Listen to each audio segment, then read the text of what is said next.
নানা অব্যবস্থাপনা ও সংকটে জর্জরিত খুলনার বন্যপ্রাণী উদ্ধার ও পুনর্বাসন কেন্দ্রটি খুলনা সহ দক্ষিণ পশ্চিমাঞ্চলের ২১ জেলার বন্যপ্রাণীর আশ্রয় ও চিকিৎসার একমাত্র স্থান এই কেন্দ্রটিতে। নেই পশু চিকিৎসক, পর্যাপ্ত চিকিৎসা সরঞ্জাম ও প্রয়োজনীয় ওষুধ। এসএম মিলনের ক্যামেরায় মুস্তফা জামালের রিপোর্ট। সম্প্রতি সুন্দরবনের হরিণ শিকারের ফাঁদে আটকা পড়ে একটি রয়্যাল বেঙ্গল টাইগার। দীর্ঘ সময় ফাঁদে আটকা থাকায় বাঘটি শারীরিকভাবে শুধু জখমই নয়, মারাত্মকভাবে অসুস্থ হয়ে পড়ে। বন বিভাগের কর্মীরা আহত অসুস্থ বাঘটিকে উদ্ধার করে আশ্রয় দেয় বয়রার বন্যপ্রাণী উদ্ধার ও পুনর্বাসন কেন্দ্রে।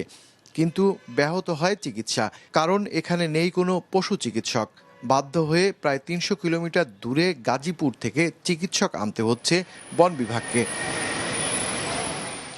আহত ওই বাঘটির মতো খুলনাসহ দক্ষিণ পশ্চিমাঞ্চলের ২১ জেলার আহত ও ক্ষতিগ্রস্ত বন্যপ্রাণীদের আশ্রয় ও চিকিৎসার একমাত্র স্থান বয়রার বন্যপ্রাণী উদ্ধার ও পুনর্বাসন কেন্দ্র।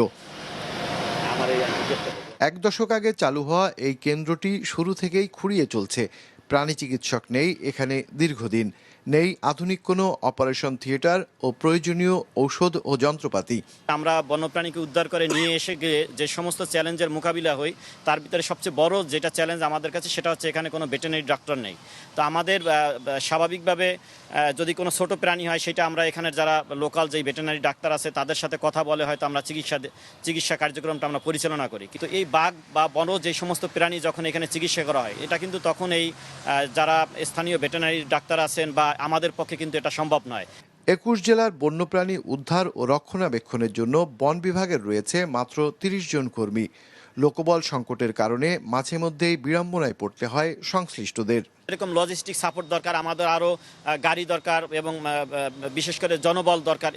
এগুলো না হলে আসলে কাজ করা ২১টা জেলার পক্ষে আসলে এটা সম্ভব নয়। কারণ এইখান থেকে আপনি খুলনা থেকে একটা বরিশাল বা পটুয়াখালী এই অঞ্চলে বা ভোলাতে যদি একটা বন্যপ্রাণী রিলেটেড ঘটনা ঘটে, সেটা কিন্তু আসলে এখান থেকে হ্যান্ডেল করা খুবই দুরূহ।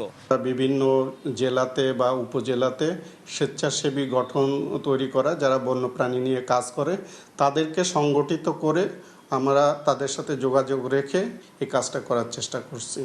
২০২৬-এ প্রণীত বন্যপ্রাণী সুরক্ষা অধ্যাদেশকে আইনে রূপান্তরের পাশাপাশি দেশের বন্যপ্রাণী উদ্ধার ও সংরক্ষণ কেন্দ্রগুলোকে অগ্রাধিকার ভিত্তিতে আধুনিকায়ন করা প্রয়োজন বলছে বন বিভাগ।